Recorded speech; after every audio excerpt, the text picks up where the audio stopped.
Hi, it's Cathy, and this is going to be my new video about books. So this is Books at Bishopstone. If you have come to this video via my other YouTube channel, which is Bishopstone Yarns, which is a crafting podcast, as you can see here, I am in the other side of my studio at the moment. I usually video my crafting ones at a different corner of my studio, but I thought, because my two great loves and interests are crafting and books and literature, and so I thought, to try and help me get through this little stack of books. I have just been away on a holiday for a month and have picked up a few books at some op shops while I've been away. So I thought this might be a good way to help me get myself through those books, get myself organised for 2026 as a big reading year.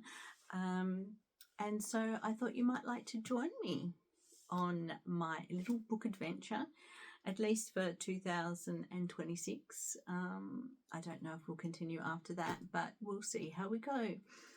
I have a very eclectic kind of interest in books. I like a lot of crime. I like a lot of golden age crime. I like a lot of I'm starting to get into a lot of the gothic. Well, I do like gothic, but I'm starting to go back to the very beginning of the gothic genre and try and work my way through some of the early gothic books. I do love a good Victorian ghost story.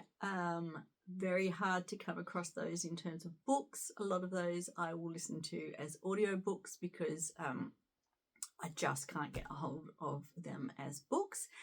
And so I will talk also about audiobooks. I will talk about books. I have a lot of books on my bookshelf as well that I need to get through. Some of those, I'm one of those people who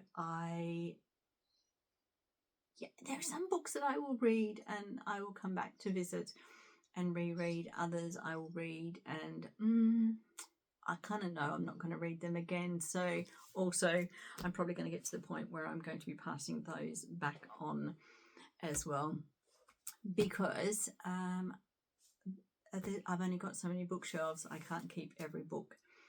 If I think it's worth keeping, I will keep it, and if not, it will be going back for someone else to read. Yes, so I would love to hear your comments about the books, what books you may have kept, may not have kept. And if you've read these books, please let me know. Let me know what you thought about them as well. I'm just going to go through these books and show you what I've picked up. And then I will start reading and talking about what I'll be reading from December onwards. So this is just a little precursor, a little kind of like a little intro into the books that I'm hoping to get through. Right. So as I said, these are in no order. Can't even remember which op shops I actually picked them up from on the mainland. But okay, first book is Tara Moss, The Blood Countess. Now, this is in the Gothic theme, of course. Not even sure if I have read a Tara Moss before. This is, well, the blurb for this one is that Pandora English is no ordinary small town orphan. When she's invited to live with her mysterious great aunt Celia in New York City, she seizes the opportunity to escape her stifling hometown. Okay, could be interesting. Excuse me. Has anyone read it? What do you think about it? So this is going to be definitely on my list. Next one I picked up, which I don't know whether I will read this next year at all. Picked this up because I had previously bought this book and had given it as a present to my middle son, who is really into history, Viking history, sagas, all that kind of stuff. So this is Saga Land by Richard Feidler and Carrie Gislason. Sorry about pronunciation. Now, this is a book that I am sure I'm really going to enjoy. It is also a book that is, well, you know, it's an okay sized book. Not one I'm going to be reading really quickly, but it is something that it was too good to pass up when I saw it in the op shop. And considering I have already gifted this to one of my sons, I thought I definitely needed this one. What else? Oh, I picked up Dracula. Now, I could not go past this because since I am going back and looking at a lot of the old Gothic stories, I thought I should go revisit this. I do think I already have Dracula, the book. It's a book that I have read a few times, not for a long time. I think it's one of the books that I had when I was growing up. And yes, I did have a lot of Gothic books, ghost stories, werewolf books, more legends, I would say, werewolf kind of legends, vampire legends, as opposed to the modern day kind of interpretation of Draculas and vampires and stuff. So I do like a good legend, I do like a good saga, I do like a good story. And so I picked this one up. I'm not quite sure where my original Dracula is or what state it's in. I do remember it. It was the original one I've got is a black cover with a fantastically gruesome, not gruesome, but you know, Dracula is on the cover and his face, and I used to always think that was woo. And when my children were small, I actually had some of those books not on my bookshelf because I didn't think they were great images for young small children to have just lying around the house when they were really little. But that was just my parenting choice. And so yes, I have Dracula. Okay. What else do we have? Sorry, I'm going to have to keep bending down to pick these up. This is Anne Clee's The Baby Snatcher. Now, I do love Anne Clee's. Her books are great. I have read some of her books, not all of her books. Of course, I've seen a lot of the TV programs, but of course, never the same as the books. So I've seen a lot more of the TV programs than I have read the books. But this one was in an op shop and could not go past it. So you can see my pile is stacking up at the moment. I came across this one. This is The Secrets of the Huon Wren by Claire Van Ryn. I also love a good Tasmanian author book.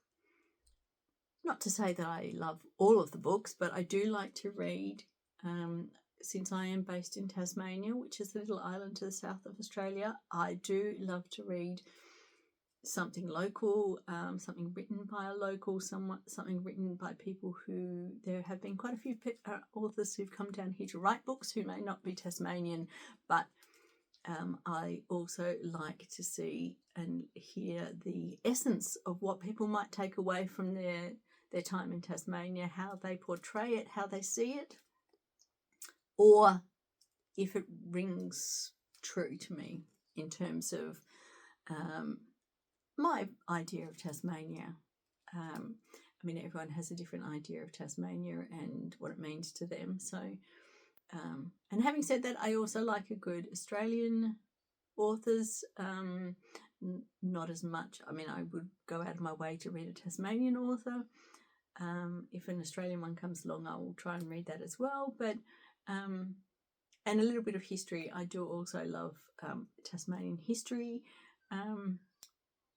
novels that have been set with some history based to them. Don't really know much about this one, but I have heard of it, have thought about it, have been interested in reading this one. Oh, now this one, I do know where I got this one.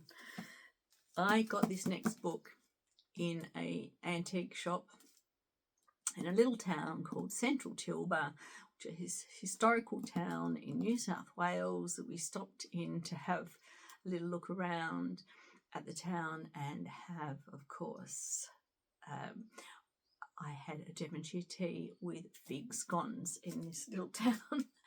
So if you can just picture it, lovely, beautiful wooden buildings, historical, all now running as little shops. This was the antique shop that had a little bit of everything in it. Got excited when I first saw this book because it had $1 written in the front cover. Thought, oh, great, but no, he charged me $5 for it, which still is okay. $5 is okay. $1, I would have been over the moon. So, 50 Great Ghost Stories, edited by John Canning. So this will be an interesting read, I hope. Sometimes these older books look very promising, but are not. But this one, I hope, is going to be it. Got some stories by Frank Usher, Vida Derry, J. Wentworth Day, Ronald Seth. Who else have we got in here? Oh, got a lot of Ronald Seth. Michael and Molly Hardwick, Robin Miller, Tony Parker. Yeah. So we'll see. We'll see how this goes. I do like a good ghost story, and I'm saying a good ghost story. Some ghost stories just, they just don't cut it, do they? But a good ghost story, yeah, I'm looking forward to this. Like I said, I do have quite an eclectic kind of view on these, and I will be telling you as well that I'm not, I do not have a literary background, so I'm just going to be talking about my ideas of these books and what I think. Now, this next book, I think there were quite a few of these might have been put out. I have a very similar-ish kind of book somewhere on my bookshelf as well. So this is called Eerie Tales by Margaret Hamilton. Smallish kind of book. What are we looking at? 123 pages.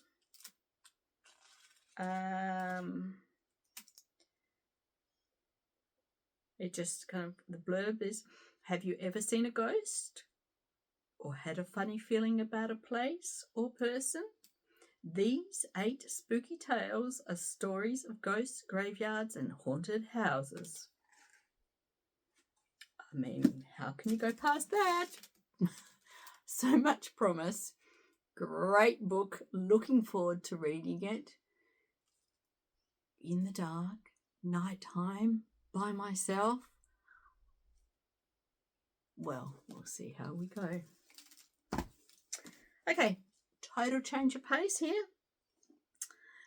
This is a book that I have been looking at and thinking about reading. I've heard some really good reviews about it. Also like this kind of genre. It is The Tea Ladies by Amanda Hampson. Okay. So, little blurb for anyone. Here's a good line to describe it. If anyone knows where the bodies are buried, it's the Tea Ladies. Yes. Looking forward to that one.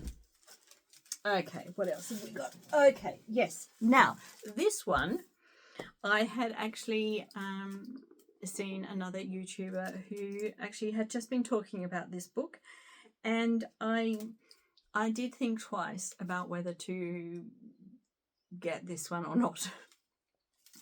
simply because it's slightly outside of the type of book that I would usually read, not in terms of the premise of the book, but maybe it's a bit racier than I would probably read. So maybe it's not as racy as I think. Maybe the person who was reviewing it was just adding a little bit of hype and adding that it was pretty racy. But then I'm not so sure, because I have read the back of the book, and the front of the book does make it look like it might be a bit racier than what I'm usually into. But anyway, we will see. This might be one I read a bit later down the track, but it is an epic love story set against the vivid backdrop of 17th century Europe. Yes, historical. Well, it has some interesting historical kind of stories in there. And it is, of course, The Witch of Cologne by Tobsha. Is I think that how you say it? Tobsha Lerner. Have you read this book? Is it very racy? Should I read it by myself? Not in a public place? I don't know.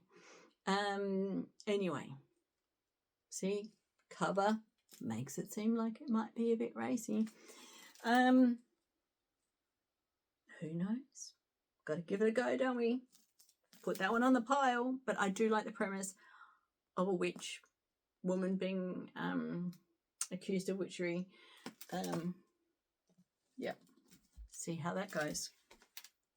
Now, right. So these books here, which have now just stacked up. So we've got 1, 2, 3, 4, 5, 6, 7, 8, 9. There's 9 there that I'm hoping to get through. Next little pile I'm going to do, I had a great haul, and I remember where this was. This was in an op shop, little town called Cootamundra. Loved it. Now, one of my other great interests and passions in terms of themes when it comes to books is, of course, Agatha Christie. Love Agatha Christie. Agatha Christie is one of my go-to relaxing reads. I love, what do I love about Agatha Christie? I do love the fact that they're a book that I can read over and over and over again, even though I know the plot backwards and forwards. I know who did it. I know everything. But I can go back and read these books because, to me, they are like a comfort read. I don't know why. I know a lot of people dislike Agatha Christie, and a lot of people don't give her the credit that I think that she deserves. I think she is a master of settings. She's a master of putting people together. I just love the whole atmosphere, the whole premise. I love a good murder, not too much gore. I just like a lot about it, and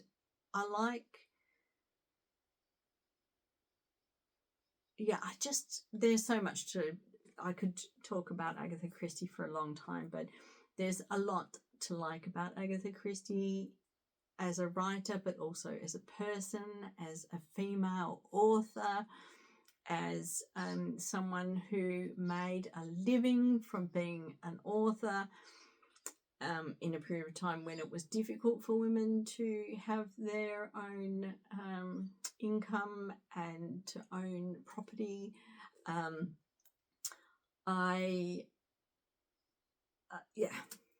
don't know. I'm quite interested in the female voice as well, and I'm quite interested in some of the things she had to say. And I also like the fact that there is a little bit of mystery about her. She didn't have a squeaky clean, simple life. That there is a little bit of backstory to Agatha Christie. I can't help it. I just love this, and I love a golden age crime. Well, I love reading them. I don't love all of them. Some of them, some authors I do find more difficult, but I do like a good golden age crime. So I have got the ABC Murders. I came across the body in the library. I do also have to say that these, for a very long time, I would not buy an Agatha Christie book that did not have the cover art that I liked. These cover arts are not ones that I'm particularly drawn to. I really love a certain type of Agatha Christie art, more towards this style. So what have we got here? Elephants Can Remember.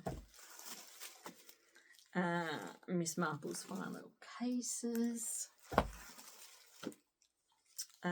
Poirot Investigates. This looks like a very 70s.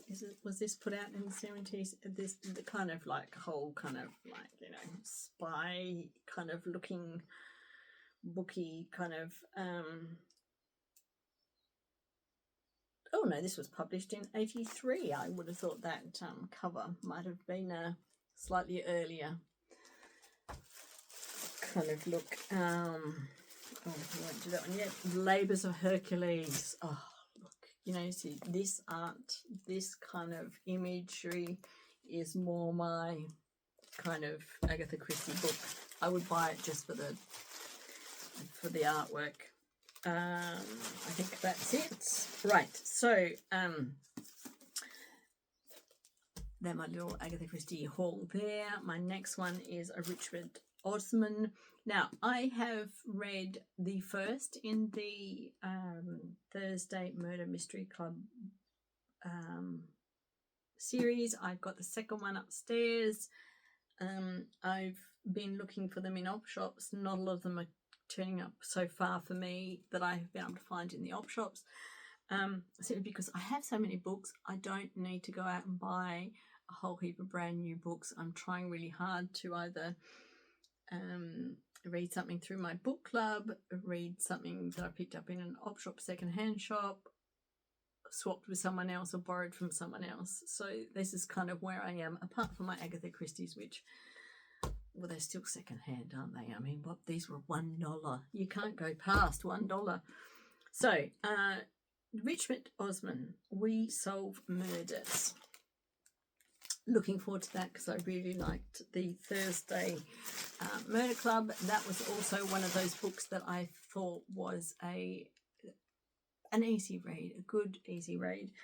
So here we have, this is an unknown to me. I got it because it seems interesting. I'm not quite sure if I will need to read the first in this series. This is a sequel.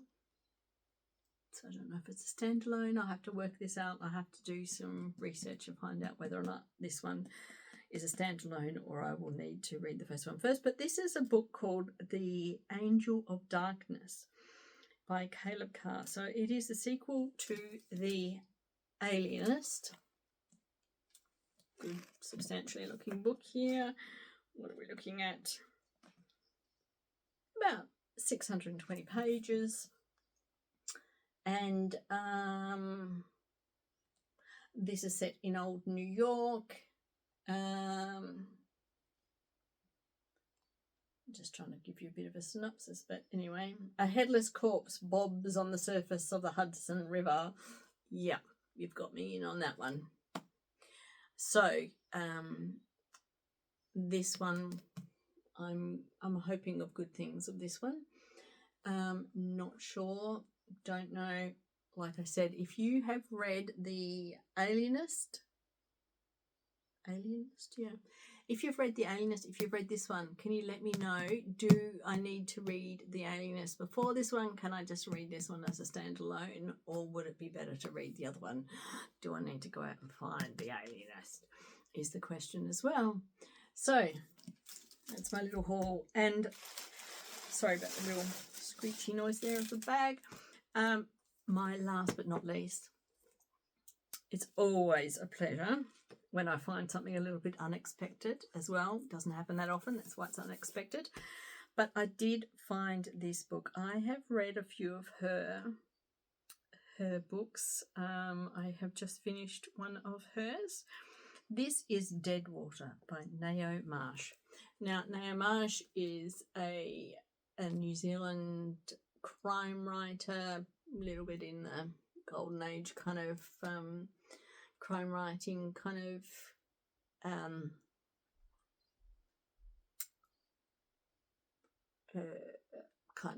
theme, I guess. I quite like her writing. I quite like I haven't read a lot of New Zealand authors, but I do like her kind of style. I like, and it's slightly different. It's the one I've just finished. I think it was called Colour Scheme, which I can talk about later, but doesn't follow the traditional kind of plot, I guess, of a crime book. I have read her. Is it Tinsel at Christmas or something like that as well, last Christmas, just to be in the Christmas theme. That was really nice. I liked that book. This one, don't know anything about it, but can't go past the Nao Marsh, and to find it in an op shop, brilliant. Yes, very happy with it. So these are the books that I have bought. These are the books that I'm hoping to get through. I have just recently bought two more Christmas books. I do like a good Christmas, so I have bought two books that are Christmas related. They are re-releases put out by the British Library.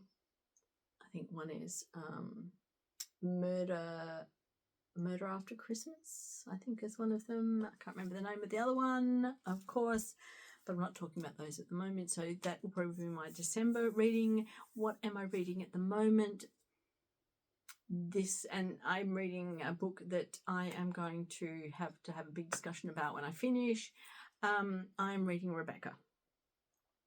Yes, Rebecca, because no, I did not study Rebecca at school. No, that was not on our reading syllabus. Rebecca, I am reading because of its Gothic origins as a Gothic tale. I will hopefully discuss that in December when I have finished it. Of course, everyone has read Rebecca and got an idea about Rebecca or a thought about Rebecca. Please put it in the comments below. I'd love to hear what people have to say about Rebecca. Yes, that's where I am at the moment. December, I do like to read a bit of Christmas related theme, and hopefully this year it will be better than last year. I read a Christmas themed cat book, which just was not my thing, but the Nao Marsh one was good. So let me know what you think about any of these books. Have you read any of them? Have you come across any of them? Yeah, and thank you for staying with me. If you like me, give me a thumbs up, leave me a little emoji, book emoji, and that would be great. And tell me what your kind of theme of books might be, or are you as an eclectic as I am in terms of what you enjoy. Anyway, I will talk to you all in December. So bye for now.